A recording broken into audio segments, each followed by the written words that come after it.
Thanks to you in Lord's holy name. It's such a joy for me to study God's word along with you. This morning, one of our senior graduates in USITN was talking to me. Then asking me about my travel plans. I said, no, I'm not going. I'm at home only. Then he asked me, oh, you are continuing that Bible study. As he was so really surprised that we still have a Bible study. Then I told him, of course, many of them are busy, but I'm extremely happy that a small group of people are really interested. So we are very happy to have this Bible study. We are continuing like that, I told him. So in that way, your interest makes me to study God's word in this fashion. We'll continue. God willing, next week, we'll be studying the book of Joshua. This week, we are excited to study 2 Corinthians from the life and ministry of Paul. We can look at Joshua's life next week. And also, I request your prayers. For next week, I'm going to take classes in USA Study Center. That's in online. But they have given too many sessions for me. I have to handle 24 sessions in a week. So in that way, I'm just preparing for that also. I would appreciate your prayers. Thank you for joining, and I am very much encouraged by your presence. And now I request dear Sister Lavanya from Hyderabad to lead us in prayer. Good evening. Good Let's evening. pray. Oh dear Heavenly Father, precious Lord, King of Kings, Almighty God, thank you, Lord, for giving one more opportunity to continue in your Bible study, of Father, Lord. Thank you, Lord, for protecting and showing your compassionate love, grace every day in our lives, so Father, Lord. Thank you, Jesus. Thank you for all your protection in our daily lives, so Father. Thank you, Lord, being with us in every time, oh Father. The Lord, thank you, Jesus. Thank you, Lord, for using Billy Uncle also, Lord, giving good health to Uncle also, Father. Lord, because of you only we are alive, oh Father. Lord, nothing is impossible to your Father. Everything is possible to your Father. Lord, thank you for your word of Father. You are encouraging every time with your word of Father, with your Holy Spirit, God. You are communicating with us, oh Father. Thank you, Lord. Thank you, Jesus. And continuously bless us with your word and lead us in your directions, oh Father. We are submitting each and everyone to your mighty hand, oh Father. In the name of Jesus, I pray. Amen. Thank you so much, Lavanya, for your prayers. So far, in the last 3 classes, we looked at Paul and his relationship with the church at Corinth. He's the one who started. In his second missionary journey, he started. But later, he heard about some of the critics who have come, and they were questioning about the apostleship of Paul. Today, we are going to look at more of that response to that critics. But in the beginning, we saw that during that tough situation, he was feeling discomfort in the ministry, but God has comforted him, and his understanding of God is really great. Then in the second day, we looked at the person whom we follow, Christ, has suffered for us, and we are also following him by carrying his death on our body. And we looked at a wonderful thought on reconciliation. Then we considered some tremendous contrasts in life and ministry between earthly and heavenly. My friends, normally in the end of the Bible study, I will say that we are finishing this book. You need to take effort to go back. In case if you'll go and read again 2 Corinthians, one of my suggestions is you can find out all the contrasts in the whole book. Just find out contrast in 2 Corinthians. Or you can have a word study, reconciliation, in 2 Corinthians. Of course, Paul uses this word reconciliation in other passages also, especially to Colossians. But here in this book, he is bringing out very powerfully in 5th chapter.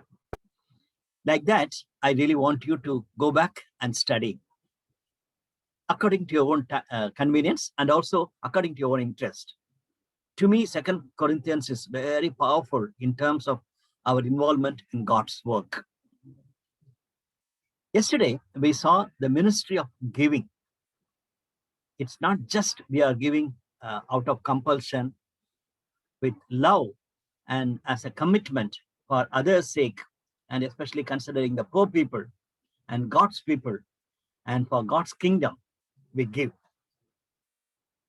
And when we are closing, we looked at the stewards of the collection, how as people we are collecting and passing it on to others. We are like a bridge. It's not only money, it could be many things. People are generous and people are in need, and I want to stand in between. So that's a lovely thought. And how much I'm faithful, or I'm looking for a commission, or I'm looking for some appreciation, or am I looking for something good will happen to me? No, I want to be a faithful person as a steward of taking some generosity from somebody and passing it on to other people. That's what we saw yesterday. Today, we are going to look at the last passage. Right from Monday evening, we were considering this thought. Last 4 chapters of this book is completely different than the previous 9 chapters. The tone is completely different. The thoughts are different. Hence, as some commentators say that it could be considered as a special letter, or it would have been the solid letter which he is talking about, which he has written to Corinth church. Anyway, now it is part of 2 Corinthians. As you are going to study, you'll see the difference between the previous 9 chapters and this one. This is more of Paul's self-defense. And the critics are there. And because of the critics, the church at Corinth has suffered. And Paul is here defending his apostleship. And in the first chapter, that is 10th chapter, we are going to look at, he is defending his ministry. In the next 2 chapters, that is 11 and 12, he is talking about the word boasting. We are going to look at that. Even one commentator gives a title like this, Boasting Like a Fool. When you see this heading, you'll be surprised. That's what exactly Paul says. Before you, I am talking like a fool. But let me tell you, or let me explain to you. That's what he says right from verse 1 of 11th chapter. 13th chapter is a final chapter of this book. And it has a separate focus.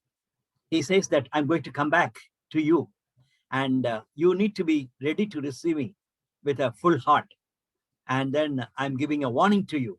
And then I'm giving I have a hope in you. With that, he is blessing them. Lovely close of this book. So let's try. But I know that I'm not doing full justice. If we can take 1 chapter and have a study, that may be better. But we are covering all the 4 chapters together. Take your time. And but this evening reading, I have taken this familiar passage. I'm sure that most of you love this great blessing or promise in this verse. 2 Corinthians chapter 12, verse 9. It says that my grace is sufficient for you. My grace is sufficient for you. One of my favorite promises of God in my life. Whenever I take this passage, immediately I relate to my life. On 12th January 1978, I joined in God's work. And from my place, Salem, I went to another place called Trichy, and there we have our state office. And that day, the Trichy EU camp was going. So I was just part of that camp. After that camp, I'm supposed to stay at Trichy. That's the way I started my ministry. When I was leaving from Salem, the Salem EGF president gave me a letter saying that this young man is coming to Trichy. To his auntie, he gave that letter. And that old auntie was there. And in her house, in the upstairs, there was a room. I'm supposed to stay in that room. So that auntie, as she was preparing tea for me, I was sitting in the drawing room. When I saw the house, it's filled with verses, Bible verses, very typical Christian family. I was so happy to see these verses. This particular verse, when I came to this 2 Corinthians chapter 12, verse 9 in Tamil, my goodness, it just stopped me. I couldn't read other verses. I was just thinking of it. My grace is sufficient for you. That's the first time this promise has come to me alive. And that's the first day of my Christian ministry, full-time ministry. I'm sorry, for my full-time ministry on the first day. And now I look back, I'm extremely grateful to God that God is faithful in keeping that promise. My grace is sufficient for you. So wherever I see this promise and whenever I preach from this promise, I remember that day. I thank God that God is gracious, but I am unfaithful. And I was many a times put him down. I was unfaithful to him. But even this evening, confidently I can say, God's strength has abundantly given to me in my weaknesses, in my personal weaknesses, and in the ministry I had weaknesses, but God is good. So let's hear this beautiful promise. In which context it is written, that's what we are going to look at now. The reading is done by Binsi, a EU student from Bangalore. Binsi is reading the passage for us. Reading from the book of 2 Corinthians, chapter 12, verses 1 to 10. Paul's vision and his thorn. I must go on boasting, although there is nothing to be gained. I will go on to visions and revelations from the Lord. I know a man in Christ who 14 years ago was caught up to the third heaven. Whether it was in the body or put out of the body, I do not know, God knows. And I know that this man, whether in the body or apart from the body, I do not know, but God knows, was caught up to paradise and heard inexpressible things, things that no one is permitted to tell. I will boast about a man like that, but I will not boast about myself, except about my weakness. Even if I should choose to boast, I would not be a fool, because I would be speaking the truth. But I refrain, so no one will think more of me than is warranted by what I do or say, or because of these surpassingly great revelations. Therefore, in order to keep me from becoming conceited, I was given a thorn in my flesh, a messenger of Satan to torment me. 3 times I pleaded with the Lord to take it away from me. But he said to me, My grace is sufficient for you, for my power is made perfect in weakness. Therefore, I will boast all the more gladly about my weakness, so that Christ's power may rest on me. That is why, for Christ's sake, I delight in weakness, in insults, in hardships, in persecutions, in difficulties. For when I am weak, then I am strong. I sincerely thank dear Binsi for that lovely reading. Let's turn to chapter 10. As I said, there is a clear-cut difference between 9th chapter and 10th chapter. He abruptly starts. It is no connection between the previous passage and this passage. That's what I'm saying. So it is a altogether a different thought is coming. He starts like this: I, Paul. Then he's starting with, by the humility and gentleness of Christ, I appeal to you. I, Paul, who am timid when face to face with you, but bold toward you when away. Look at this verse. This is what one of the complaints the critics gave to the people in Corinth. This man is too much. He speaks loudly when he's away. From there, he's writing and he's sending people, and then he's talking too much. But when he comes here, he's so timid. When we face him face to face, he's so timid. And if people are telling you about you in that category, natural, you and me will react. I will prove that I'm not like that. And then I want to justify that I am far better when they say comment. But look at Paul. The way in which he starts is amazing. By the humility and gentleness of Christ. My brothers and sisters, just consider a context or visualize a context where people come and criticize you in the ministry, either in the church or as you do something, and people come and criticize, saying that you speak loudly, but you're not, when you're seeing you, you are not like that. And even later in verse 7, he says, you are judging by appearances. If anyone is confident that they belong to Christ, they should not consider again. Something like that he says. There he says, you're judging by appearances.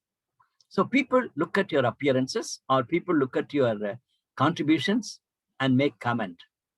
What would be your immediate reaction? Paul says, consider the humility and gentleness of Christ. It's a powerful message, powerful message. He started with the God of comfort. When you are facing all sorts of trouble and you have lost everything in your life, hold on to the comfort of God. And now he says, the gentleness and humility of Christ is motivating me to go forward and to defend my cause. Then he's talking about the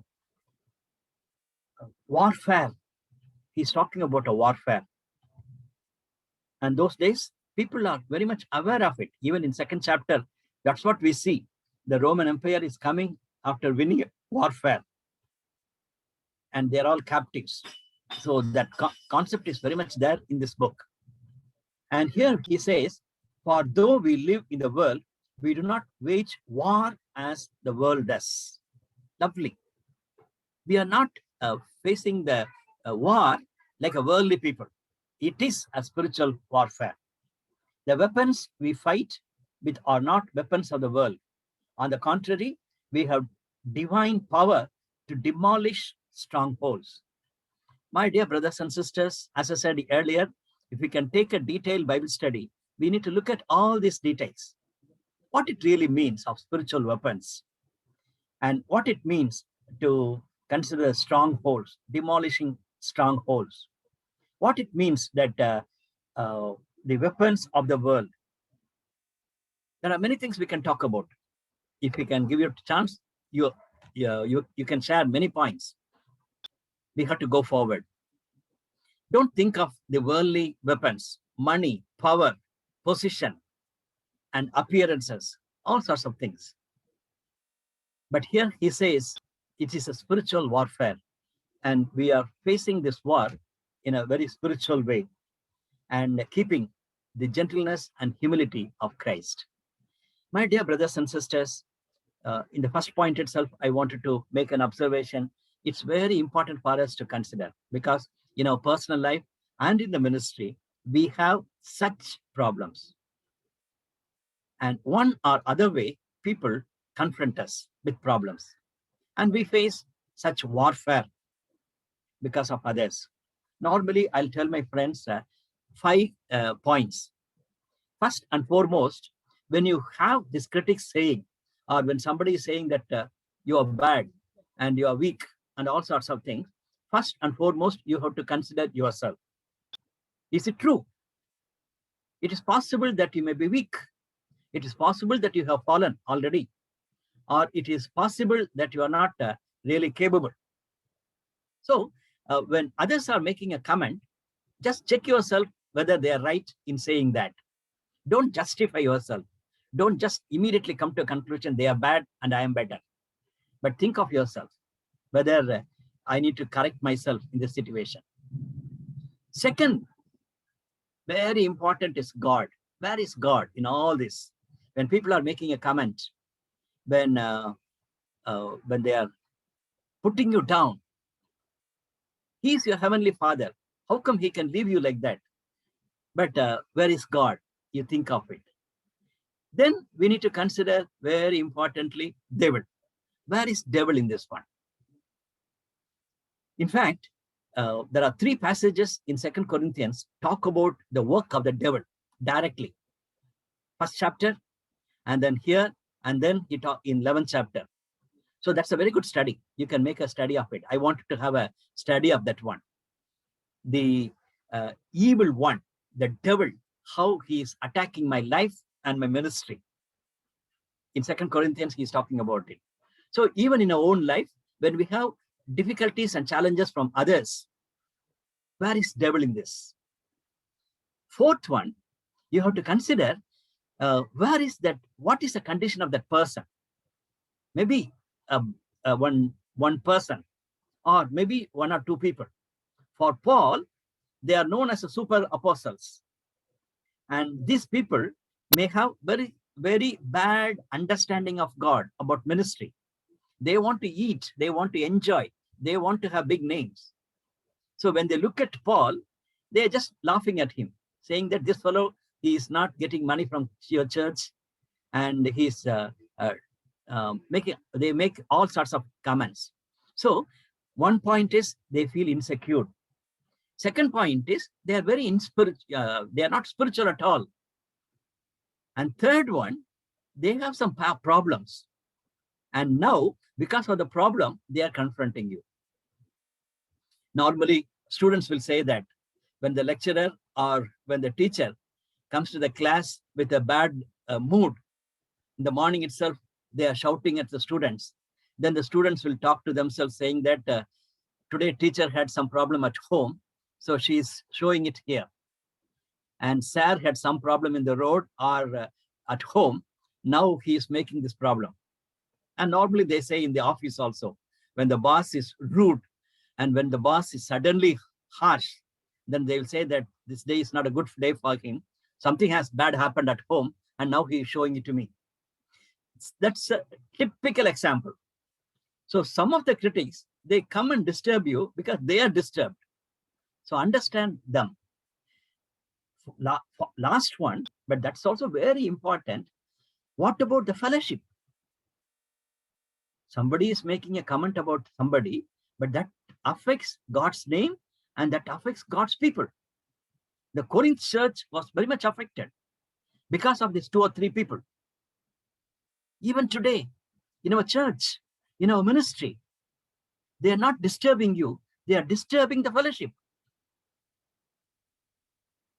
Keep that also a very important factor, because you're not alone. You're part of the family, you're part of the community. So when somebody is attacking you, consider all these 5 points. That's what I wanted to tell you. We have to go forward. In the second thought, he says, already we have seen verse 8. So even if I boast something freely about the authority of the Lord gave us for building you up rather than tearing you down, I will not be ashamed of it. That's what he says. And we need to be very clear about it. That is, we are boasting about our confrontation, but not in a negative sense, in a very positive sense. He says about the authority the Lord has given me. That's lovely. On Monday itself, we saw that one. whatever I do for the ministry and whatever I do for others, it's not because I have time, I have money, and I can do. It's not like that. It's a calling. And then he says, the calling is for building up. I can think of course, Jeremiah's call. Jeremiah's call says in Jeremiah 1:10, see, today I appoint you over nations and kingdoms to uproot, to tear down, to destroy, and to throw, and to build, and to plant. So Jeremiah had a clear calling in terms of tearing down, destroying, overthrowing, uprooting. But at the same time, he was called to build up and to plant. So 4 things are negative and 2 things are very positive. That is in the life of ministry of Jeremiah, we can see that.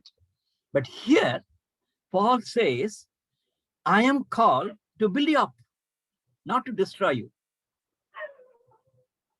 In that way, why commentators are connecting Jeremiah? Because he's talking about new covenant. Clearly, new covenant is mentioned by Jeremiah. And after talking about the new covenant, Paul could say that I am not like Jeremiah going to destroy you and uproot you. No, I am called to build you up. Lovely thought, lovely thought. My dear brothers and sisters, we have God's calling in our life, God's authority in our life. And also he says, when I'm absent, when I'm present. That's a comment people are making. People are saying that when he's absent, he speaks loudly. But when he is present, he is very timid. That thought is coming right from verse 1. So Paul says, not like that. This is not me. This is a message God has given me. So I'm keeping God's authority in me. So my dear brothers and sisters, when you think of your contribution to the church, when you're involving in others, it's not because you have some sort of a interest in doing it. No, it is a calling in which God has called you, and God has given you such an authority for you to build up others. Then verse 12 onwards, we can see a change. There he says, we do not dare to classify or compare ourselves with some who commend themselves. I don't want to compare with others. And there is a limit for their boasting. That's what he says. Then he says, when they measure themselves by themselves and compare themselves with themselves, and they are not wise. Those people, they compare with themselves and they boast about themselves. But Paul says, I don't want to compare with them. And the limit of the boasting in verse 17, he says very nicely, but let the one who boast, boast in the Lord. Let the one who boast, boast in the Lord. A lovely verse. When you hear this word boasting coming quite often, Paul is using quite often. Already we saw that 25 times in this letter, this word is coming. But he's very clear, I am boasting of the Lord. So when I'm talking about my boasting, it is definitely because of God and God's calling in my life. That thought is continuing. And actually I left one verse that is in 1 Samuel 16 chapter about the appearance. God told Samuel, the people are looking at outward appearance, but the Lord looks at the heart. And Paul is mentioning here in verse 7, you are looking for appearances. You are judging people with appearances, but God is looking at the heart. As we already seen, it seems Paul as a person in appearance, he is so ugly and he was not very impressive character. And people are just looking at the appearance. Even today, my dear brothers and sisters, people look at your family background, people look at your appearance, people look at your degrees, and people look at your money, and people look at your status in church, and people look at your outward things, whether you have a car, whether you have an Apple phone, all sorts of things. Very sad. If you don't have an ordinary phone, if you don't have an Apple phone, then they consider. One young man told me a few months back, uncle, You are in the ministry. How come you don't have an Apple phone? I just literally laughed at him. Foolishness.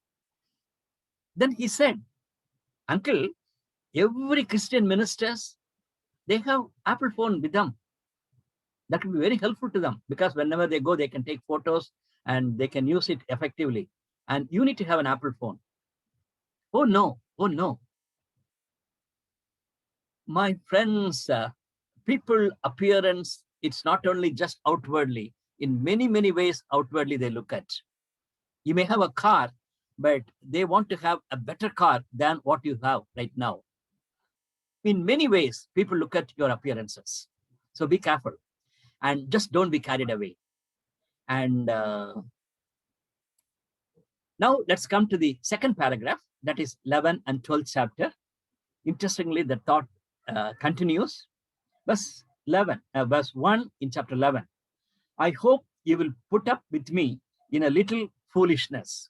Very interestingly, he speaks. Please bear with me.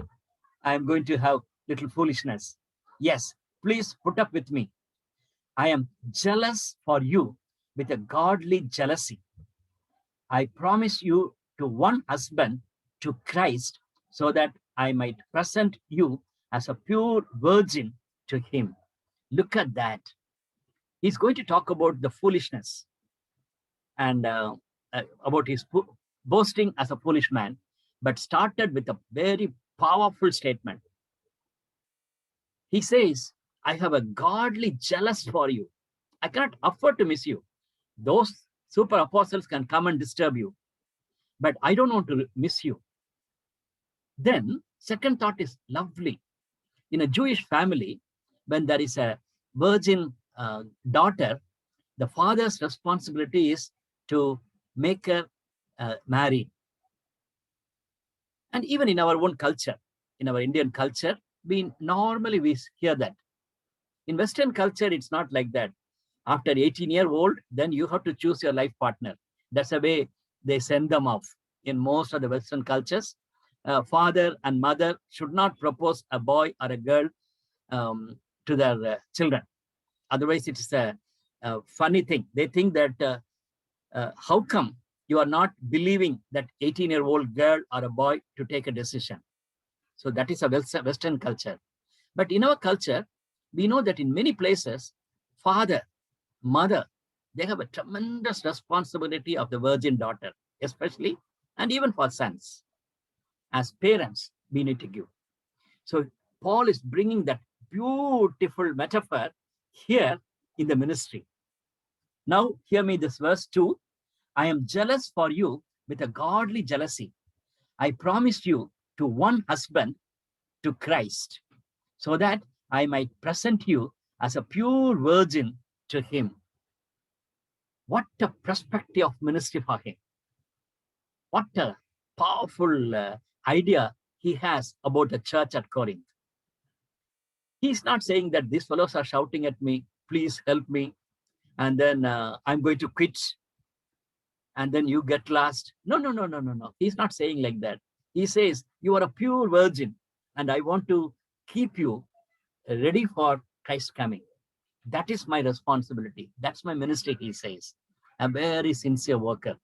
My dear brothers and sisters, take this passage and study. That's the way Paul pours out his heart. Those people are not thinking of fathers. They are all dictating teachers, and they wanted to get rid of things on their own style. But I am a different person. That's what he says. Then, verse 16 onwards, we can see that there's a change in 11th chapter. And then he's talking about, I repeat, let no one take me for a fool, but if you do, then tolerate me just as you would a fool, so that I may do a little boasting. In this self-confident boasting, I am not talking as the Lord would, but as a fool. Then he started saying in a very different tone. Previously, he said, God has anointed me, and God has given me a responsibility to make you as a bride ready to meet the bridegroom. But here he says, not like God, I'm just leaving. Let me just talk to you freely. as a human being about my boasting. And later he says, when you are talking about others, I'm also a servant. Verse 23. Are they servants of Christ? I am out of my mind to log like this. I am more. I have worked much harder, been in prison more frequently. Then from verse 23 onwards till 29, we can see that Paul is just pouring out his heart.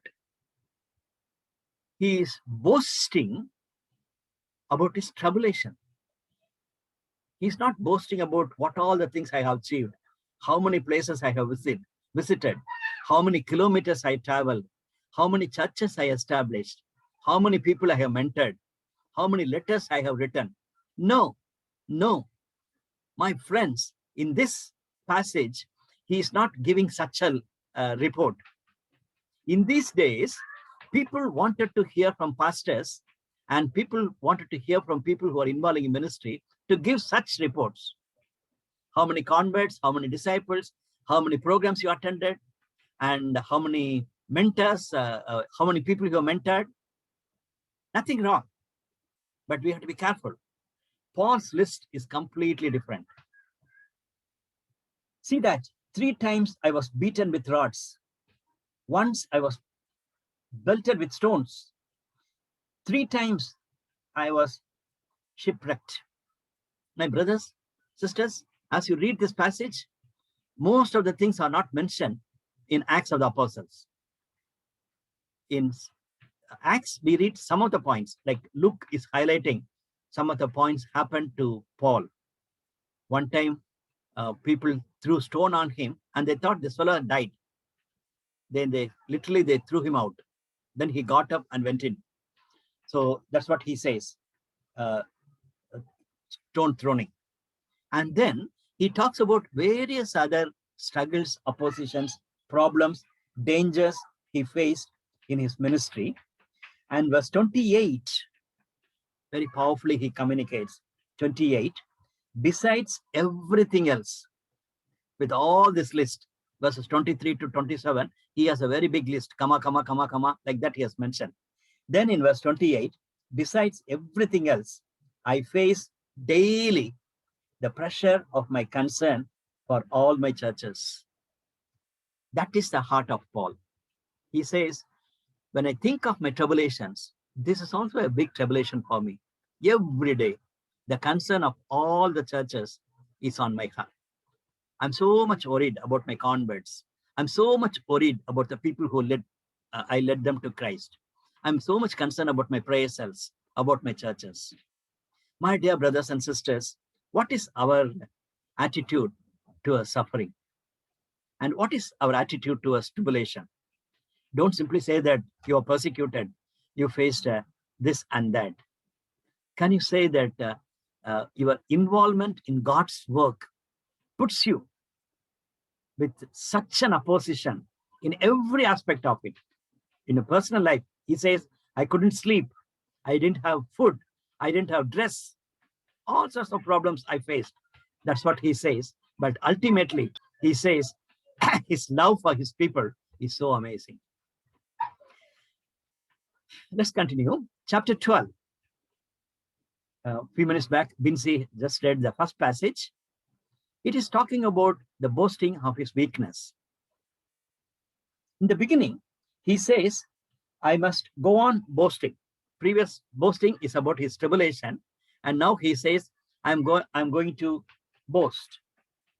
Although there is nothing to be gained, I will go on to visions and revelations from the Lord.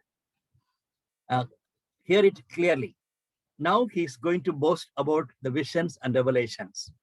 After that, in verse 2, he says, I do not know about this man. 14 years back, this man had a vision, and this man has a revelation, and he cannot reveal it now. Then he says he went to the third heaven, and he saw everything, and things like that. Who is this man? Definitely, we have to agree with the commentators that he's talking about himself. Paul is not proud in saying that I had a tremendous experience. I went to third heaven. And look at these super apostles. They are not spiritual. They are not fasting. Normally, we compare with others and say that they are bad. I'm far better. And when you have such revelations and you have gifts and talents, naturally, one way or other, you want to boast yourself, saying that you have many spiritual gifts and talents. You are far better than other Christian workers. You are far better than the pastors, other believers. My dear friends, don't do that. Don't do that. Then, verse 5 onwards, he says, I will boast about a man like that, but I will not boast about myself except about my weaknesses. Very humble. He's supposed to tell about his experience in heaven, but he says, I don't want to boast about that man, but let me talk about myself. I am boasting about my weaknesses. Then he says, even if I would choose to boast, I would not be a fool, because I would not speaking the truth. Then he's talking about the pain he's undergoing and the struggles he has. And it is not about the great revelation, but it is a great weakness he has. 3 times he prayed for it. And he says, I was given a thorn in my flesh, a messenger of Satan. That's what I told you. Devil will attack you in one way or other. Sometimes he will give a thorn coming from devil in your life is a major thing. Look at this verse, very interesting. In Numbers 33, verse 55. But if you do not drive out the inhabitants of the land, those you allow to remain will become barbs in your eyes and thorns in your sides. They will give you trouble in the land where you will live. God told to the people of Israel through Moses, you have to get rid of all the bad people, inhabitants of the land. Then only you are safe. Otherwise, you will have all sorts of trouble. There'll be the thorns in your sides. It is possible that Paul is taking that example here. What is the thorn? It could be the super apostles. Some of the friends who are really disturbing his ministry. He wanted to develop the ministry in Corinth, but there are some people who are disturbing. A thorn in the ministry. Even today, in your own personal life, in your own family life, and in your ministry, there are thorns. Just one person. If you can remove her, if you can remove him from the scene, you'll be all right. But God allowed that person to be in your life. God allowed that person to be in a family and ministry. And Paul's perspective saying that I prayed, but God said, my grace is sufficient for you. My dear brothers and sisters, that is the context in which we have to claim this promise. 3 times I pleaded with the Lord to take it away from me. And some commentators say that one of his physical challenges is eye. He didn't have a proper vision. That could be one good possibility. He has to depend on others. And even when you're connecting with Numbers 33, eye also is connected there. So it's possible physical illness, or it's possible somebody who is away from you, who is disturbing. Whatever condition may be, you have to be boasting about your weakness in a right way, not in a self-pity. Oh, I'm very bad. I am sinful. I am falling into temptation, all sorts of evil. That's not the way we do say that I'm weak. Rather, we need to be aware that physically, spiritually, emotionally, I can fall. And in that weakness, God says, my strength will be abundant. So now on, you have to hold on. Whenever you face weaknesses, hold on to this promise. My grace is sufficient for you. And God says, in your weakness, my strength will be revealed. If you don't have any weakness, then God strength is not given. I'm very weak in speaking. I can confidently say, I'm very weak in my generosity. I'm very weak in some other things. But God in his mercy, God in his love, and God in his grace, fill me. Fill me, definitely. So in my weakness could be anything for that matter. That's what I'm saying. Not only persecution, not only sin. It could be anything. But in your weakness, hold on to God, because God's strength will be seen in your weakness. Then he's talking about his travel plan, and we will enter into the final chapter, 13th chapter. The tone is little different now. Previous 3 chapters, he's talking about how he's defending his apostleship with that foolish leaders, the corrupt people, and those who are corrupting the church. And after talking, now he says, I'm going to come. Third time, I'm coming. With that great confidence, he's going to meet a good church. That's the way we can see that the final chapter is highlighted. Chapter 13, he says, this will be my 3rd visit to you.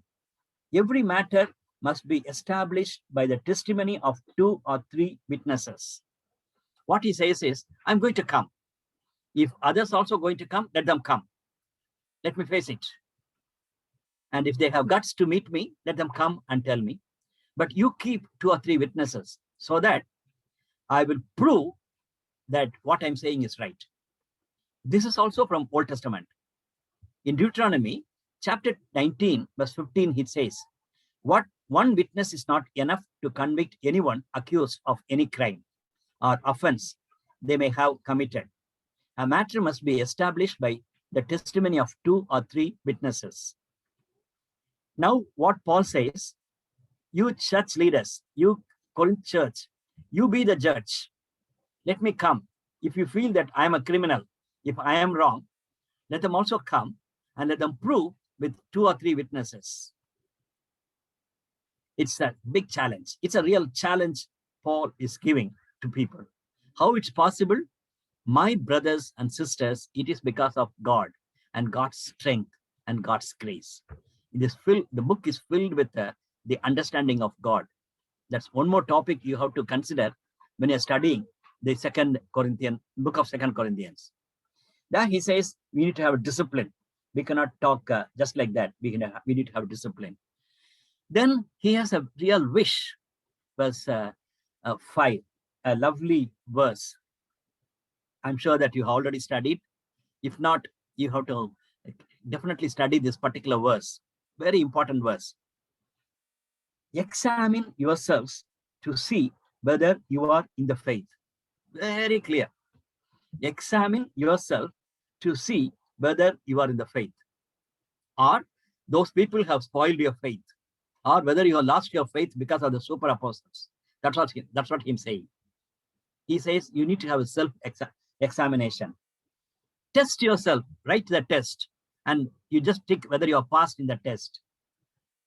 Do you not realize that Christ Jesus is in you, unless, of course, if you fail the test? Very interestingly, he communicates. Have your self-examination of your faith in Christ Jesus. And can you confidently say that you have passed in this test of faith? Don't worry about others. You have your own self-examination. Then he talks about hope. Many points he's mentioning.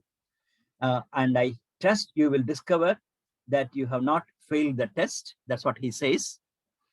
Now we pray to God that you will not do anything wrong. And then he says, I wish and pray that you will be growing in maturity. That is a hope he had on this church. You have faith in God, Christ, and you are strong. You are not distracted by the other wrong people. And now my desire is you need to go on to perfection. My dear brothers and sisters, as we minister to others, Don't just leave when others are facing problems. Your aim should be lead them to perfection, maturity. And that should be your prayer. And that should be your hope. And that should be your longing. As earlier we saw, Paul was so concerned that he wants to keep these people as a virgin for the bridegroom, that is Jesus Christ. So we need to work towards it. Very thrilling statement Paul is making, that I'm very much keen to see that you are matured. When I look at in Colossians, that's a different story. In first chapter, we read about the perfection. 28 and 29 talks about perfection. But that is a different context. But here, to the Corinth church, with all these challenges, with all these problems, he says, I expect you to grow in maturity. In your life, in your ministry, there are some comfort zones. You have very good ministries, and we have very good context, something like Colossian church. And there you can talk about perfection, you can talk about any sort of ministry. At the same time, in your life and in your ministry, there are some Corinthian churches, tough places, tough people. What is your motivation? Paul says, I am building up and I want you to grow, and I want you to grow in maturity. We have come to the final paragraph, verses 11 onwards. Lovely passage. We need to hear it. Finally, brothers and sisters, rejoice. Strive for full restoration. Encourage one another. Be of one mind. Live in peace. And the God of love and peace will be with you. God will be with you, but you have to do these things. You have to rejoice. You have to strive for full restoration. Then you have to encourage one another. Then fourthly, he says, be of one mind. And fifthly, he says, live in peace. Live in peace. That is a clear-cut motivation Paul is giving to the church at Corinth. Verse 14. May the grace of Lord Jesus Christ and the love of God and the fellowship of the Holy Spirit be with you all. I'm sure that you have heard this verse quoted in many, many times. Normally in the churches, during the benediction, the pastor will pronounce this benediction. It's basically because the triune God is mentioned very clearly. May the grace of the Lord Jesus Christ and the love of God and the fellowship of the Holy Spirit be with you all. And what a solemnity of this blessing or benediction. And it's lovely to see that it is mentioned in this letter, not in other letters, not in Philippi, to the church at Philippi, not the church at Ephesus, not the church at Colossae. It is to the Corinthian church. He says, such a beautiful benediction. My dear brothers and sisters,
can you hear me?